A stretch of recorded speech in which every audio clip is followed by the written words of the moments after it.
Tras la sangre marcada hallé redención, pero en el desierto aprendí a esperar. Cada paso un llamado a santificar. El tiempo no es vano, me empieza a formar. En cada jornada me quiere moldear. Mis manos vacías comienzan a ver que el alma se aprende también a ofrecer. Uno a uno los días subirán como ofrenda que arde en el altar. Hoy cuento el día, cuento mi interior. Cada número revela tu voz. Desde la entrega hasta la plenitud, camino hacia ti, contando hacia la luz. Y en cada paso más cerca estoy de aquel que venció y resucitó. Primicia viva, eterno amor, eres el centro de mi transformación. 7 semanas de purificación refinan mi alma, ordenan mi intención. No es solo el conteo, es el corazón rendido en silencio a tu dirección.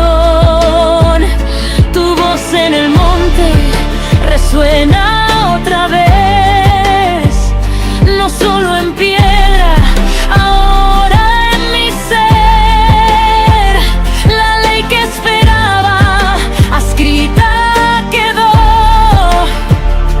en lo más profundo que en mí despertó. Cada día me acerca más al diseño eterno de tu verdad.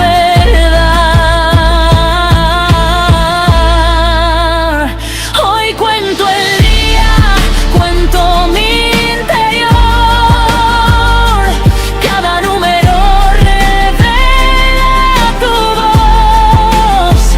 Desde la entrega hasta la plenitud, camino hacia ti, contando hacia la luz. Y en cada paso más cerca estoy de aquel que venció y resucitó.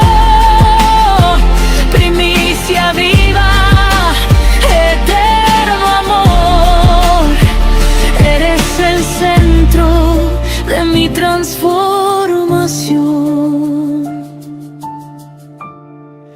No es solo tiempo, es preparación, es fuego que limpia el corazón. De Egipto a gloria, de sombra a verdad, tu reino en mí quiere habitar. Contando los días puedo entender que todo en ti vuelve a nacer. La promesa vive, no es ilusión, y en tu presencia hallo dirección.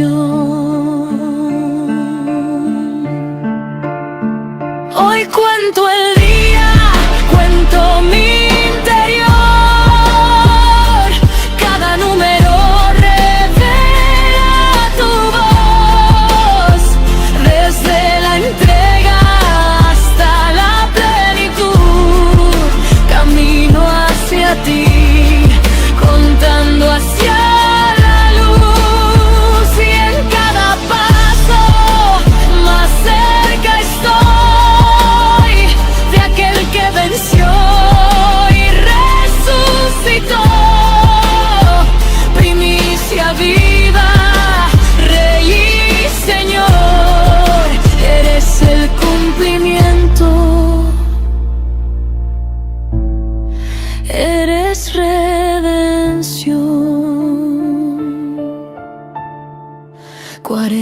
49 aprendí a esperar. 50 llega tu voz a escuchar, y en el silencio puedo habitar tu presencia viva, mi eternidad.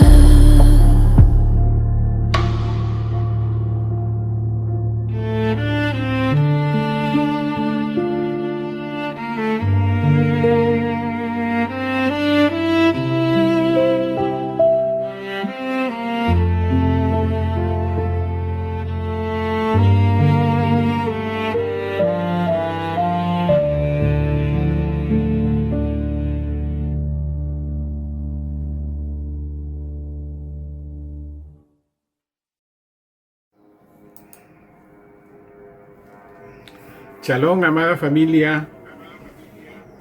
Espíritu Santo, ven. Espíritu Santo, ven a cada una de nuestras vidas. Ese es el llamado, hermanos amados, que debe quedar siempre grabado en nuestro corazón como anhelo.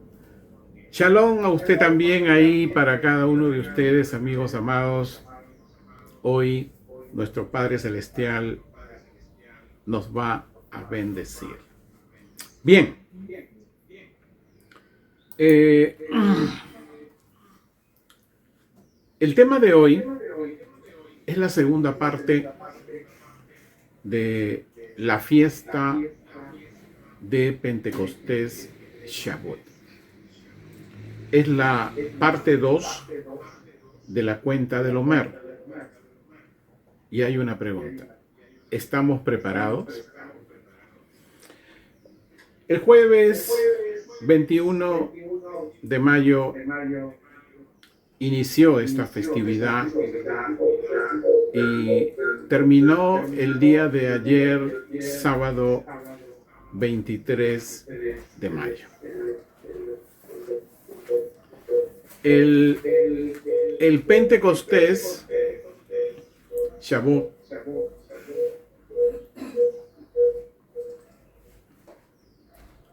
apágalo mejor. Disculpen, hay un cruce ahí. El Pentecostés Shavuot es un encuentro con Dios, con nuestro Padre Celestial, a fin que su Espíritu Santo escriba la ley, la Torá, en nuestro corazón. Y mire el gran significado de Pentecostés. Significa no solamente semanas. Mire lo que es el final de la cosecha del trigo, el mayor derramamiento del Espíritu Santo que estamos en espera, y las primicias de la cosecha. Las primicias somos nosotros, las primicias del trigo. Hermanos, lo que nosotros debemos entender es que esta fiesta de Pentecostés, Shavuot, no solo es un día especial, no solamente debemos considerarlo como un día especial, como una de las 3 grandes fiestas solemnes de nuestro amado Padre Celestial, sino que es el derramamiento del Espíritu Santo. Escuche bien, Dios mismo escribiendo la ley, la Torá, en nuestro corazón. Y esto, hay un cumplimiento profético que ya hemos tratado, Jeremías 31 y el versículo 33. Sino que este es el pacto que yo haré con la casa de Israel. Siempre recuerde, las profecías primeramente se cumplen en Israel. Y como reloj profético, hay un cumplimiento también para Occidente, pero primeramente en Israel, la rama natural. Dice, después de aquellos días, declara Yahweh, pondré mi ley dentro de ellos, y sobre sus corazones la escribiré, y yo seré su Dios, y ellos serán mi pueblo. Yo le animo ahí, hermano del canal del ministerio, amigo, que lea ahí en Jeremías 31, del versículo 31 al 34. Y es bien interesante cuando realmente tenemos liberación, sobre todo en el versículo 34. Pero el contexto es que primero debe cumplirse y estarse cumpliendo en un proceso el versículo 33. Otra de las cosas que se vienen cumpliendo es la tercera copa de Jesús el Mesías, la redención, que es un rescate mediante su fuerza y sus grandes juicios. Después que Jesús nuestro Mesías resucitó, inició la construcción de la edificación de la Israel espiritual, el árbol de olivo, las ramas naturales y las ramas silvestres. Ese es el nuevo pueblo que Dios está llamando, le está rescatando mediante su fuerza y sus grandes juicios, porque tiene que caminar a la vida eterna. Y que recientemente, escuche bien, hermano amado, ha reiniciado desde Jerusalén, Israel. Y la gran pregunta, ¿estamos presentables para el encuentro con el Altísimo en ese día del derramamiento del Espíritu Santo? Muchos dirán, pero hablan de derramamiento, sí. Es muy interesante aquí en esta parte, como le dije a los hermanos en la bienvenida, distinguir qué es la lluvia temprana, qué es la lluvia tardía, y en medio de ella hay una lluvia torrencial. Estamos en la lluvia temprana, que ya inició en Jerusalén, Israel. Un derramamiento ligero que ha comenzado a sensibilizar los corazones ahí en Jerusalén y en Israel. Y ellos están trayendo a través de la unción que tienen, de ese derramamiento del Espíritu Santo leve, ligero, de la lluvia temprana, a Occidente.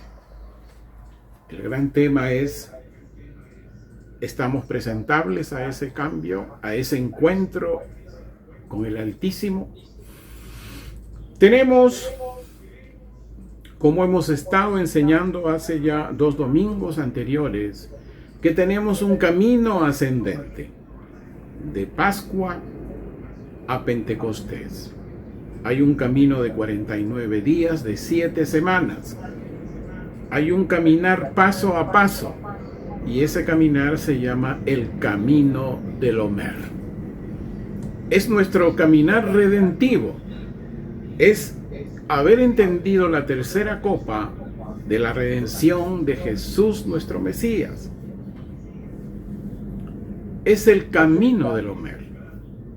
Tenemos que ser redentivos.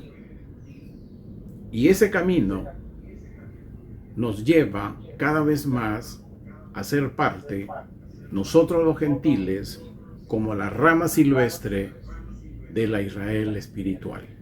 Porque la rama natural son los israelitas mesiánicos, que han iniciado primeramente ahí en Jerusalén, judíos, así como en el libro de los Hechos, en el capítulo 2. Dios siempre inicia con los judíos. Y hay algo que hemos estado sosteniendo, que en este caminar del Omer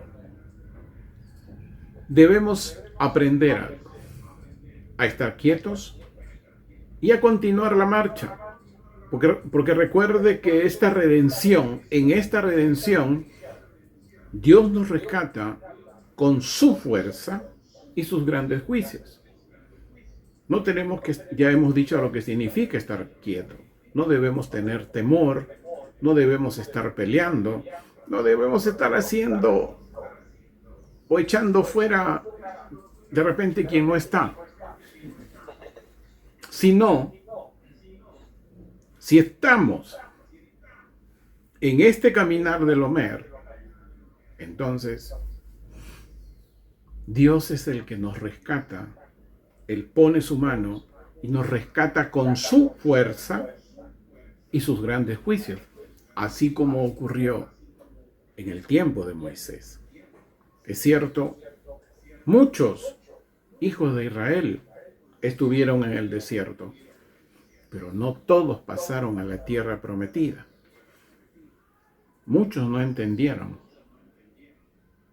lo que hoy sabemos, la primera copa ni la segunda copa. No comprendieron la liberación ni la salvación. Y hoy espero que no suceda lo mismo. Porque si no se entiende la primera copa y la segunda copa de Jesús nuestro Mesías, entonces no podemos decir, estoy en el camino del Omer.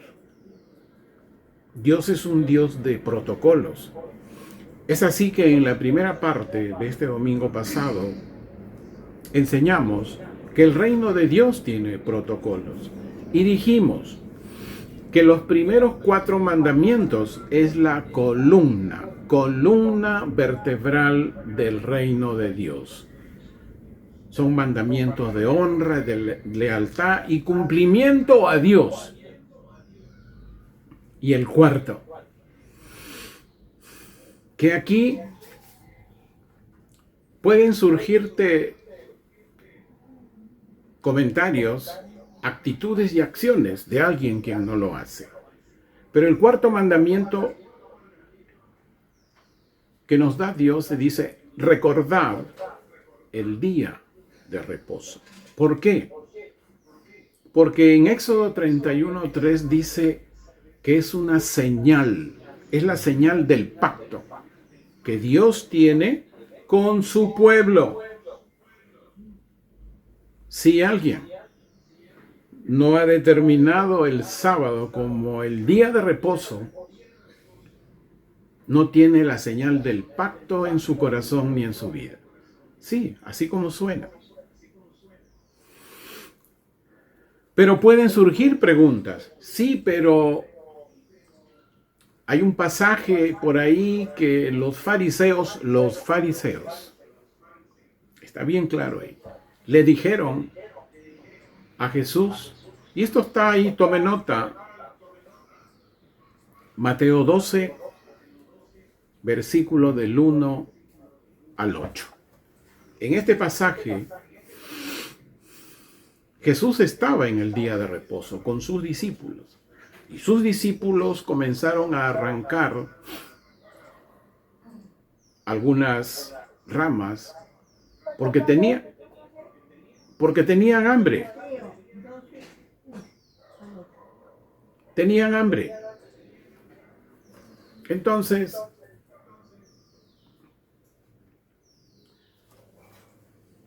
como tenían hambre, comieron. Y ahí, ¿quién se acercó? Los fariseos. Y le dijeron, pero ¿cómo tus discípulos hacen eso en el día de reposo? Y Jesús les hizo recordar algo que seguramente los fariseos sabían. Les dijo, ¿no recuerdan que David y sus generales tuvieron hambre y tomaron los panes del lugar santísimo. Y es ahí donde le dice a los fariseos: misericordia quiero y no sacrificio.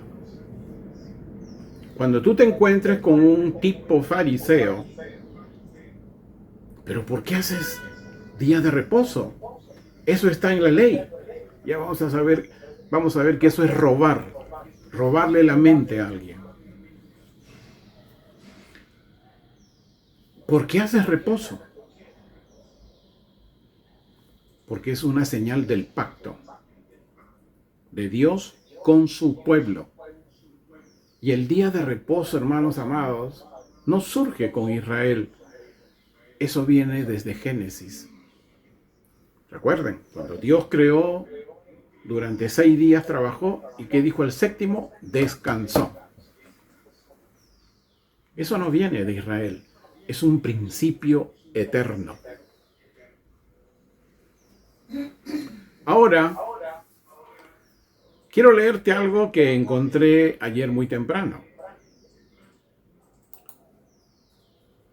Tome nota, o si tienes tu Biblia allí, mientras bebo el agua que no calma mi sed.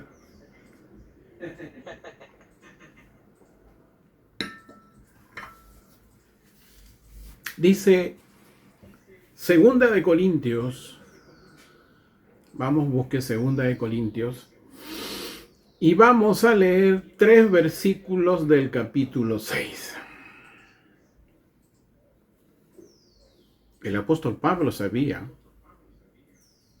que Jesús no vino a desechar la ley, sino a cumplirla.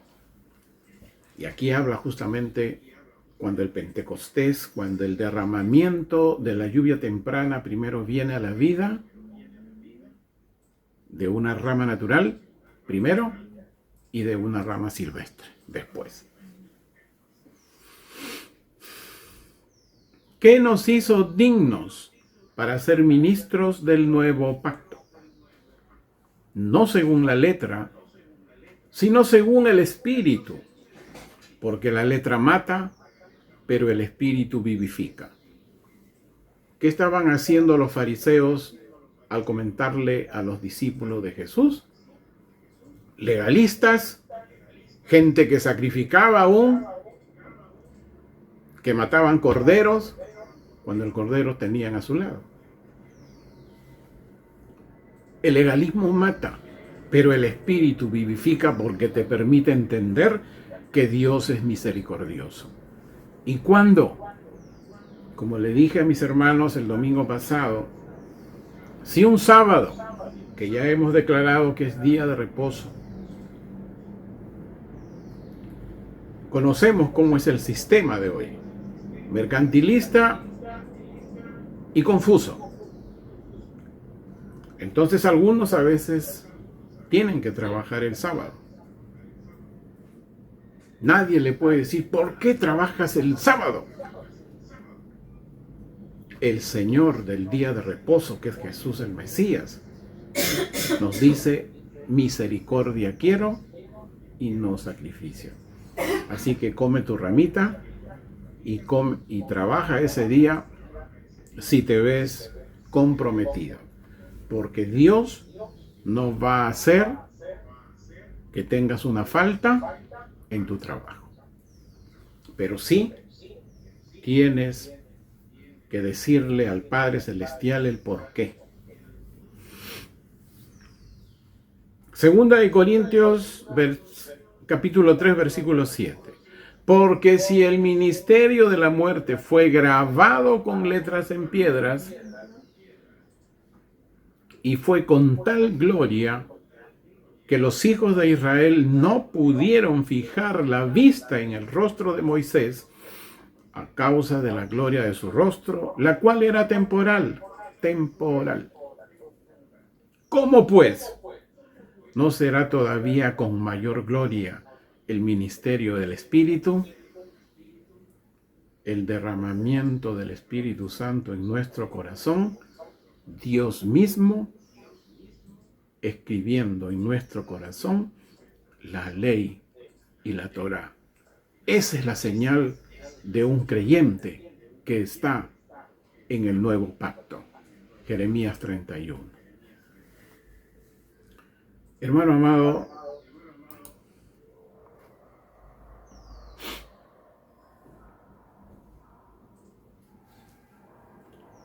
el domingo pasado vimos el más grande y el primer mandamiento, el amar a Dios. Pero ahora vamos a ver la acción en la práctica, el obrar de nuestra fe. Cómo hemos entendido la tercera copa de Jesús el Mesías. Cómo estamos entendiendo nuestra redención. Por eso Jesús, nuestro Mesías, nos dio el segundo mandamiento, ahí en Mateo 22, que nos dijo, amarás a tu prójimo como a ti mismo. Es la acción en la práctica del amar a Dios. Si amamos a Dios, la acción en la práctica se manifiesta. Hoy vamos a ver entonces el quinto mandamiento. Si tienes a un hijo al lado, dile, te van a hablar. A ver acá, un ratito, quiero ver si hay hijos.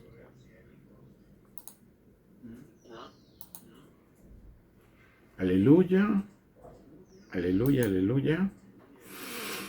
Quinto mandamiento.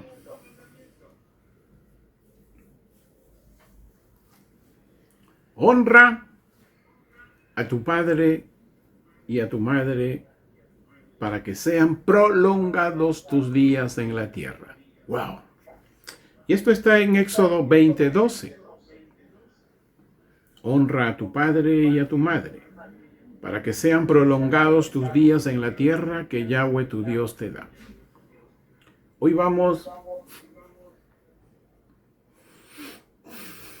a tener claro qué significa honra. Honra viene de la palabra hebrea kabod. Significa peso, pesado.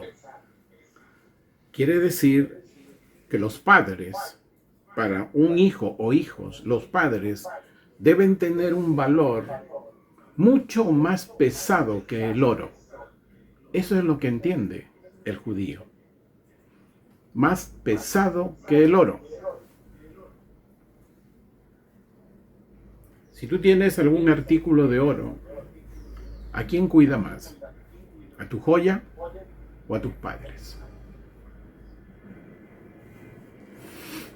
Y aquí voy a algo que seguramente no se ha entendido antes o no se ha informado antes, no se ha enseñado antes. Honrar, escuche bien, no siempre es sentir amor. ¿Qué? Sí, no siempre es sentir amor. No se ordena amar a los padres, sino honrar. A veces, hermanos amados, entre padres e hijos, pueden haber relaciones un poco complicadas y complicadas. Y esta puede ser por falta de comunicación y algunas acciones malas en ambos casos. ¿Y qué significa honrar al Padre? Honrar al Padre significa ayudarle en su carga, en aquello que es pesado. Pueda que ya sean padres adultos mayores, pueda que tengan algún problema de salud, algún problema personal o algún problema económico. El honrar de un hijo es estabilizar su carga. ¿Qué dice Efesios? ¿Qué dice el apóstol Pablo? Aquí viene. Efesios capítulo 6, versículo 1. Hijos, está hablando a los hijos, obedezcan a sus padres por causa de nuestro Señor. Pues esto es justo. Aquí viene. Si alguno de tus padres se oponen al primer gran mandamiento, al más grande, el amar a Dios, y en alguno de los primeros 4, entonces, querido hijo, la honra no es negociable. Sencillamente, padre, madre, discúlpame, no puedo dejar de hacer eso.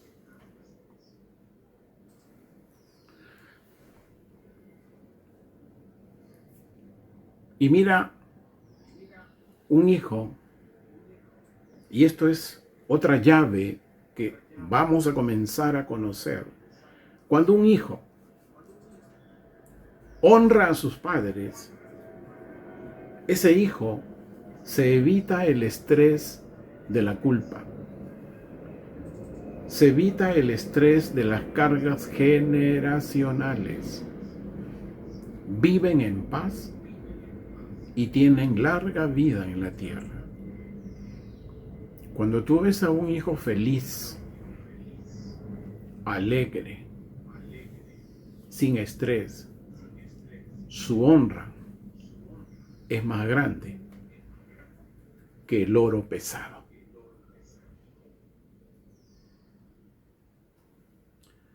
Ahora, por los conflictos,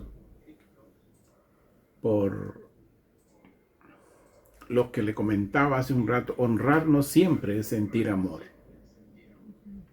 Puede surgir alguna mala relación, pero eso puedes dejarle de amar, pero lo que no puedes hacer es honrarle, es ayudarle en su carga pesada. Dios nos dice, déjale de amar, sino hónrale en todo momento. Sexto mandamiento: no matarás. Eso lo encontramos en Éxodo 20, versículo 13.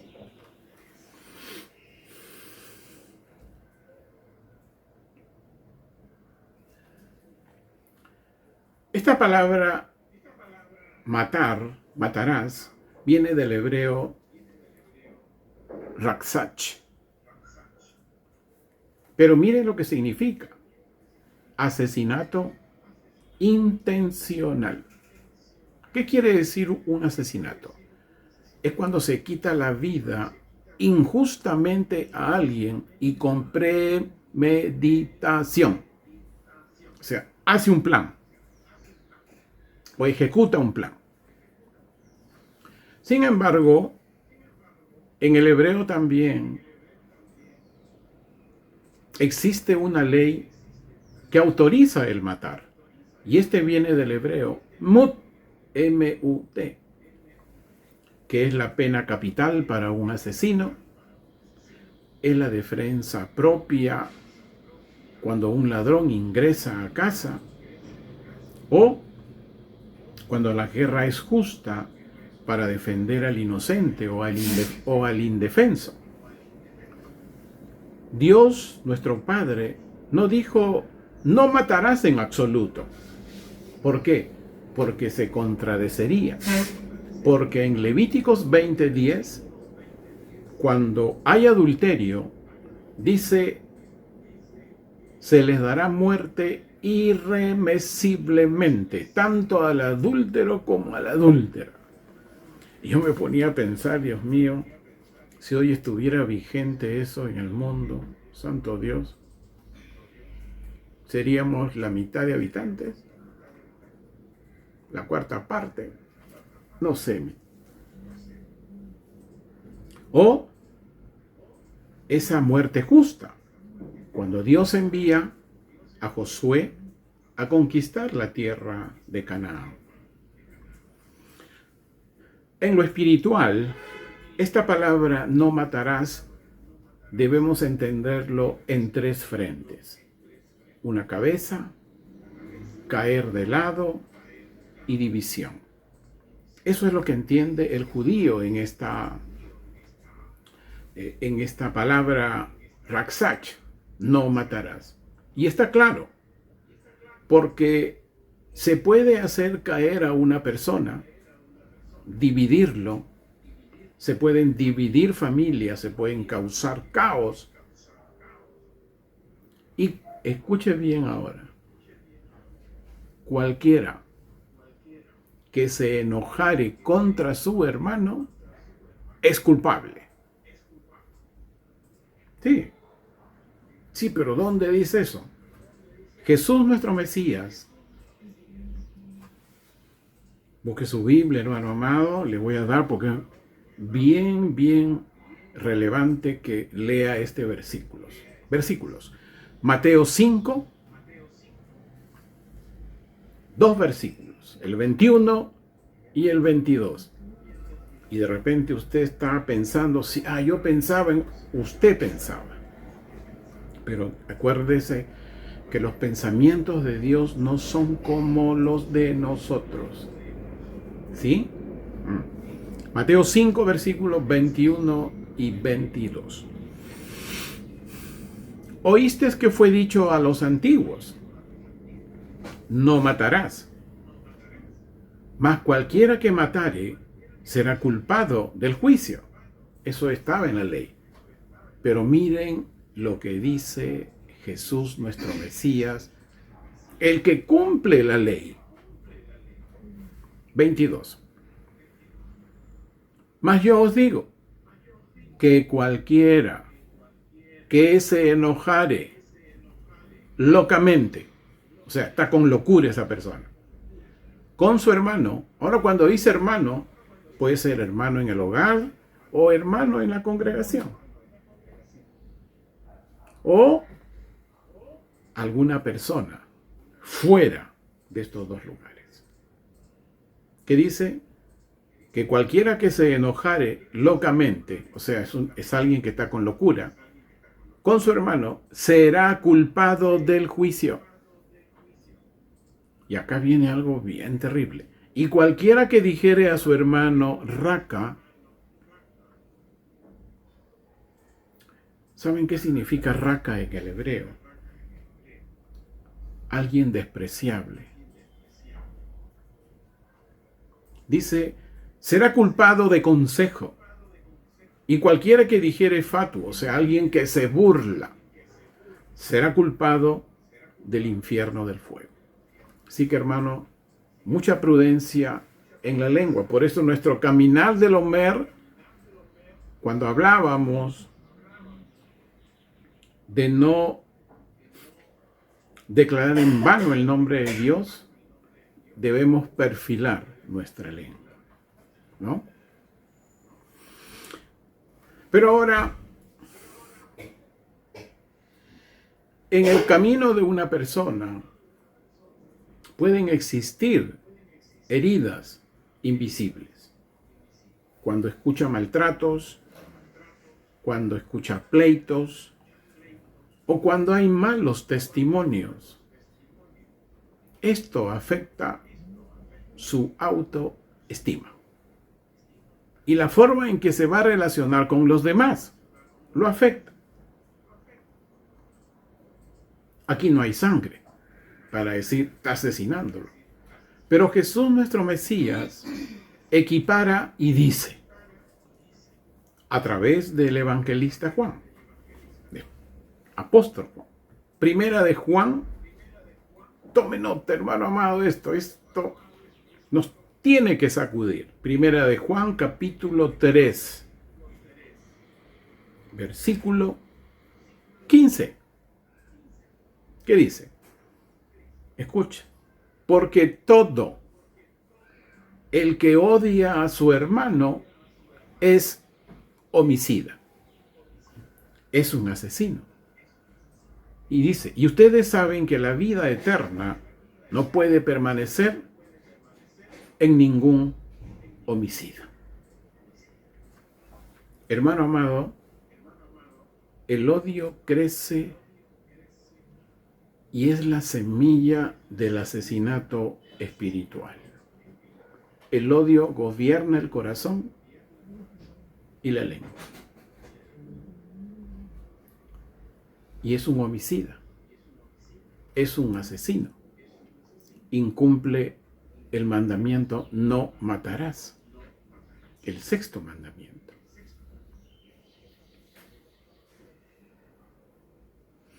Séptimo mandamiento: no cometerás adulterio.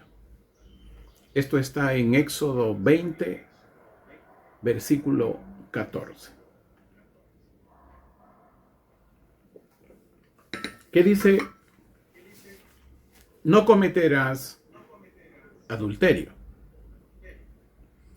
Viene de la palabra Naaf, N-A-A-F. Y en el hebreo se compone de tres cosas: una semilla, un líder y una boca que dispersa. El adulterio, cuando toma fuerza, la semilla que hay en ese pacto matrimonial, uno de los cónyuges la dispersa donde no debe ser. Por lo tanto, ese matrimonio no crece en fortaleza, crece débil ante este mundo. Es echar una semilla donde no debe de ser. Mire lo que dice Proverbios 6,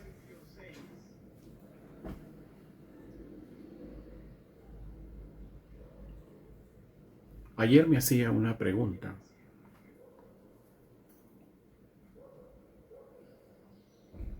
Después, vamos a leer Proverbios capítulo 6, versículo 27 al 29. ¿Acaso pondrá el hombre fuego en su seno sin que ardan sus ropas? ¿O acaso podrá un hombre caminar sobre carbones encendidos sin que se quemen sus pies? Así sucederá con el que se acerque a la mujer de su prójimo y la toque. No será considerado inocente.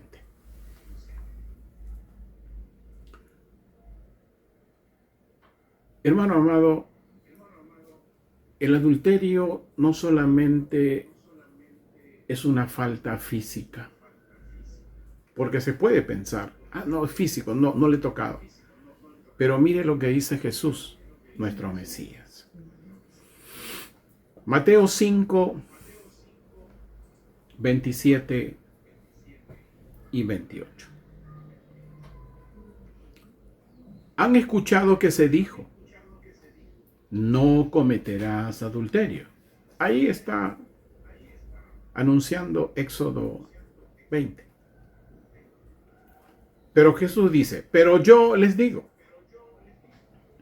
que cualquiera que mire a una mujer para desearla, inmediatamente comete adulterio con ella en su corazón. Hermano amado, yo sé que el mundo de hoy es muy divertido. Hay muchas divertidas y divertidos. Dicen que es la moda. Es moderno.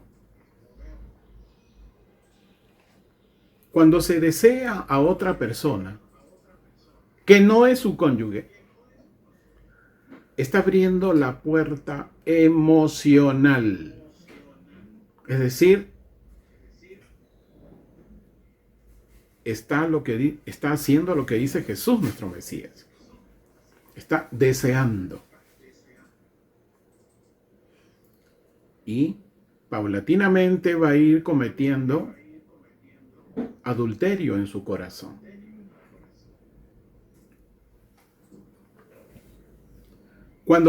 Escuche bien, cuando las cosas del cónyuge se cuentan a otra persona del sexo opuesto, se llama infidelidad emocional. No entre la chica, porque ya sabemos que las chicas siempre están reunidas, se acercan, conversan, no.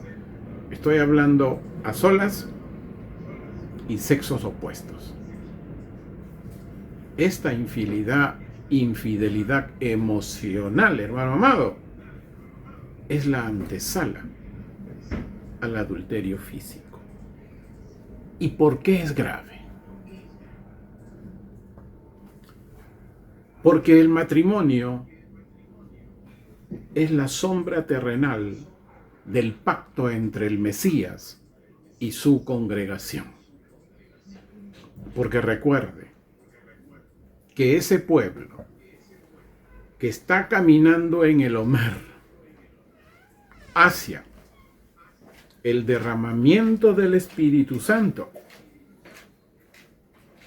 donde la plenitud de Dios, Él mismo escribirá en nuestros corazones la ley o la Torá, el ministerio del Espíritu, como dice el apóstol Pablo en 2 de Corintios.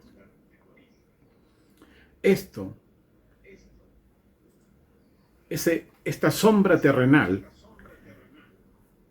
esta Israel espiritual que va rumbo a Apocalipsis 21. ¿Qué hay en Apocalipsis 21? No, que más antes, en Apocalipsis 19. La novia del Cordero y los invitados a la cena del Señor. La rama natural y la rama silvestre sentados juntos con el Cordero. Pero la novia es la rama natural. De eso hemos hablado, hermanos amados. Entonces el adulterio es una profanación del pacto santo. En Levíticos 20:10, el que adulteraba tenía pena de muerte. Por lo tanto, nuestra fidelidad en el matrimonio nos protegemos lo santo. Cuando se rompe ese pacto, se rompe más que una relación.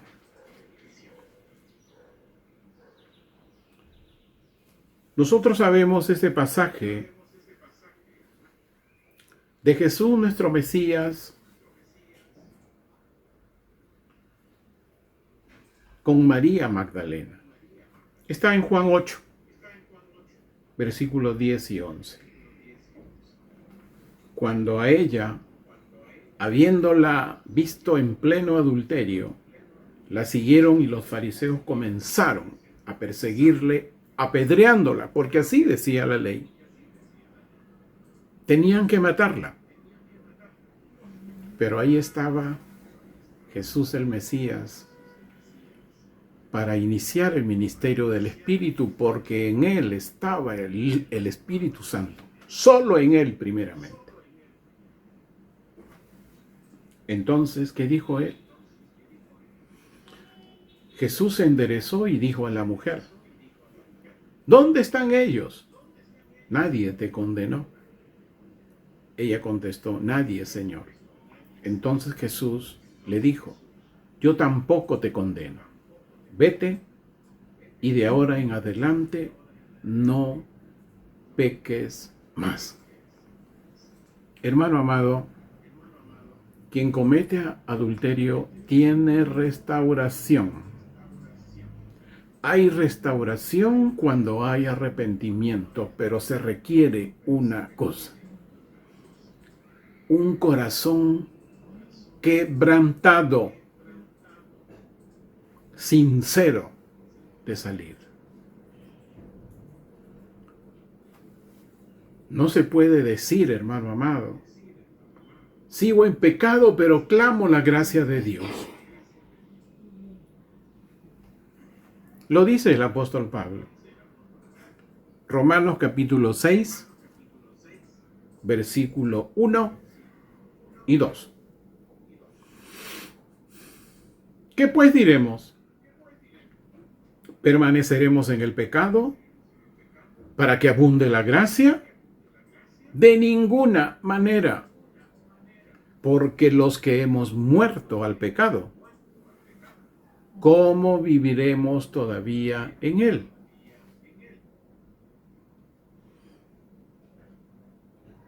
No se puede decir, Señor, quiero gracia de Dios, y hay codicia en el corazón por otra persona opuesta a su sexo. Octavo mandamiento: no robarás. Hermano amado, qué bueno, gracias a Dios, usted está recibiendo frescura de la lluvia temprana. Aleluya. Octavo mandamiento: no robarás. Éxodo 20, versículo 15 dice, no robarás. Robar en el hebreo significa no necesariamente un objeto físico, hermanos amados. Es engaño y es una acción que se escoge para algo.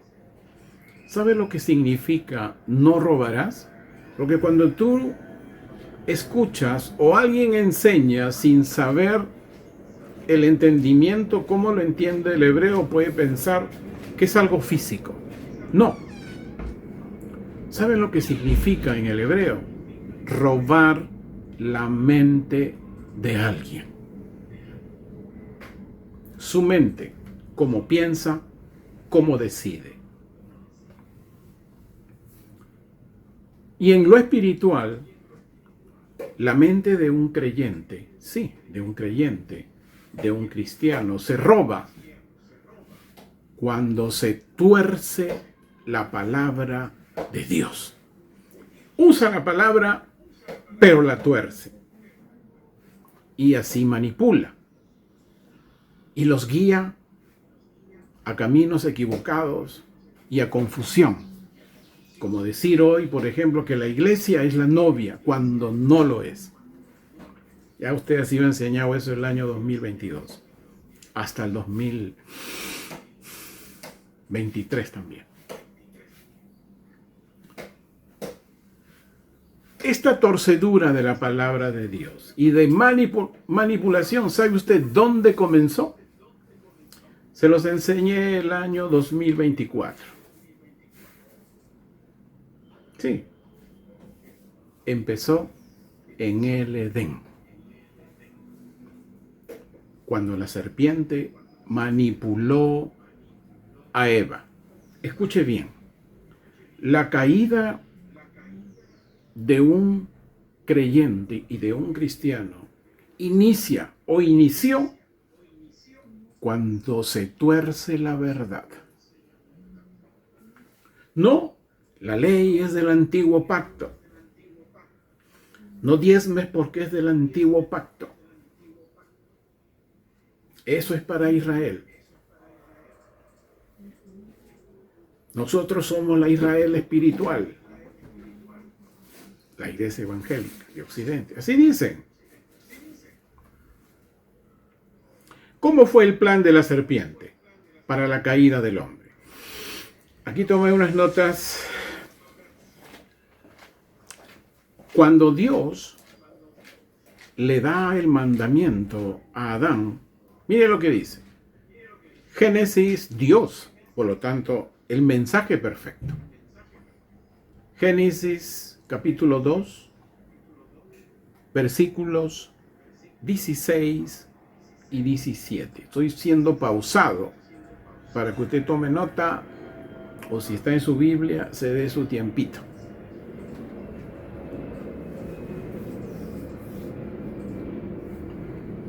Y Yahweh Dios le ordenó a Adán. ¿Qué hizo? Le ordenó, diciendo, mire bien las palabras, de todos los árboles que están en el huerto, ciertamente comerás. 17. Pero del árbol del conocimiento del bien y del mal, de él no comerás. Porque el día que comas de él, experimentarás la muerte. ¿Qué pasó con Eva? ¿Cómo torció la palabra y dejarse manipular? Esto está en Génesis capítulo 3, en el versículo, vamos a leer el versículo 2, 3, 4, 5 y 6. Es decir, Génesis 3 del versículos 2 al 6. La mujer respondió a la serpiente: podemos comer del fruto de todos los árboles que están en el huerto. Hasta ahí estaba bien. Pero cometió un error. Versículo 3. Pero, dice, del fruto del árbol que se encuentra en medio del huerto, dijo Dios, no comerán de él ni se acercarán a él para que no mueran. Compare usted lo que le dijo a Adán. Aparentemente, parece que dijera lo mismo, pero esto da lugar a una, ¿cómo podría decir? A una manipulación, tal y como la hizo la serpiente. Cuando se tuerce la verdad, la serpiente manipula. Versículo 4. Y la serpiente dijo a la mujer: en realidad no morirán, porque Dios sabe que el día que ustedes coman de él, les serán abiertos los ojos y ustedes vendrán a ser como dioses, que conocen el bien y el mal. Viendo la mujer que el árbol era bueno para comer y codiciable a la vista, y que era árbol deseable para contemplarlo, tomó de su fruto y comió. Y ofreció también a su marido que estaba con ella, y él comió. Hermano amado, ni usted ni yo podemos alterar, torcer la verdad de Dios.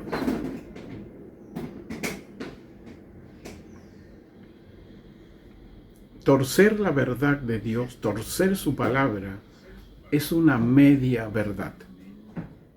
Y toda media verdad, la mentira es completa. ¿Se acuerda cuando les dije que nuestro hablar debe decir sí, o no, y que todo lo que no procediere de ello, procede del mal?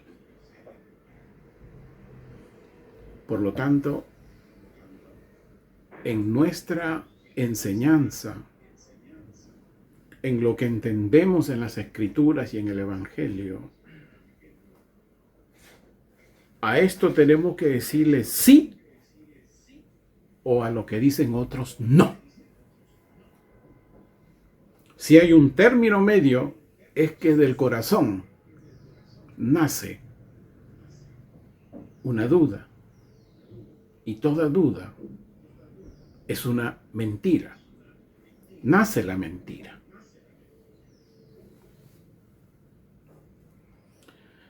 Pero el robo, hermanos amados, también va más allá del dinero o de los objetos. Levíticos 19, versículo 13. Dice: no defraudarás a tu prójimo. No retendrás el salario de un jornalero toda la noche hasta mañana. También se roba con la boca. Las palabras también pueden destruir. La calumnia roba reputación roba honra. Cuando uno lee Proverbios 6, le invito a que lo lea, hay 7 cosas que Dios detesta, pero hay 2 de ellas que son más tremendas. La lengua mentirosa y el que siembra discordia entre hermanos. Discordia.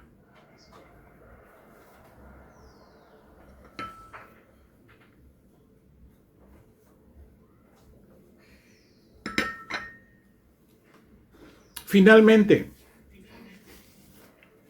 vamos a leer Malaquías 3:8 y el versículo 10. Malaquías 3, versículo 8. ¿Acaso defrauda, acaso roba el hombre a Dios? Como ustedes me han defraudado, como ustedes me han robado. Pero si dicen, ¿en qué te hemos defraudado? En los diezmos y en las primicias. Versículo 10. Todo el pueblo traiga los diezmos a mis depósitos, y haya provisión en mi casa.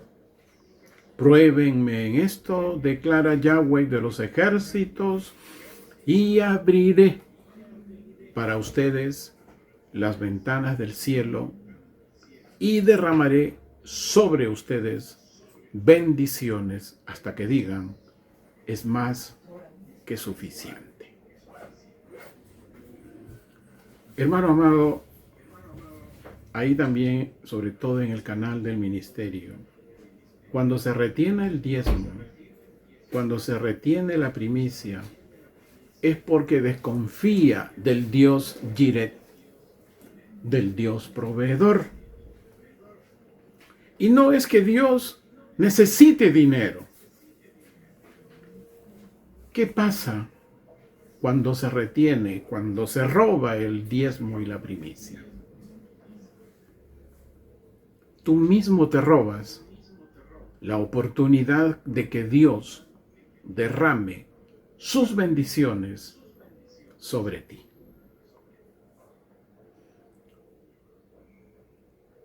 Di una enseñanza a los hermanos de la congregación sobre el diezmo.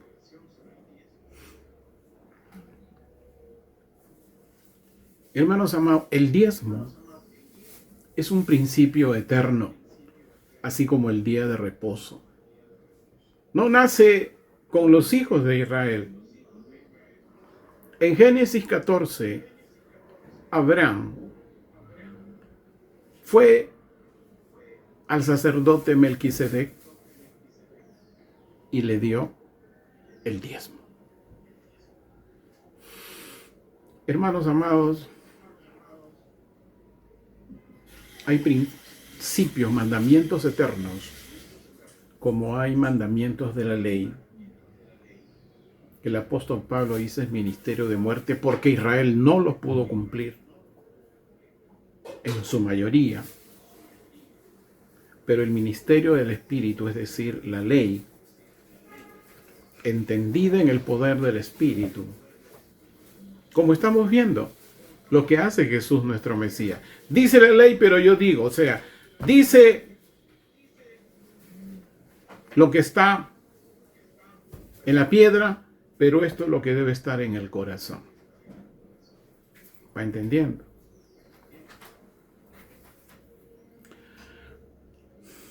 Estos 4 mandamientos que hoy vemos, faltan 2, son el segundo mandamiento de Jesús el Mesías. Amarás a tu prójimo como a ti mismo. Faltan 2 que lo daremos el próximo domingo. Y dice, de los 2 mandamientos,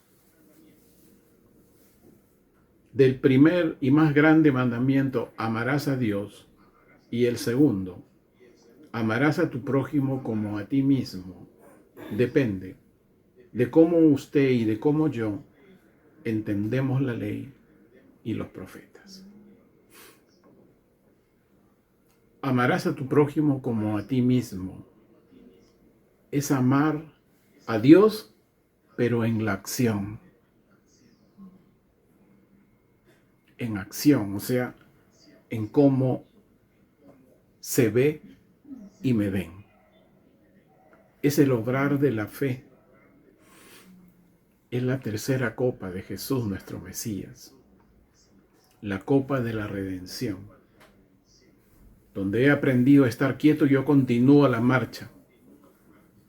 Porque hay un Shaddai, un todopoderoso, que me cubre de los enemigos. Amén. Aleluya. Bien, hermanos, amigos, ahí en el canal del Ministerio Mayita.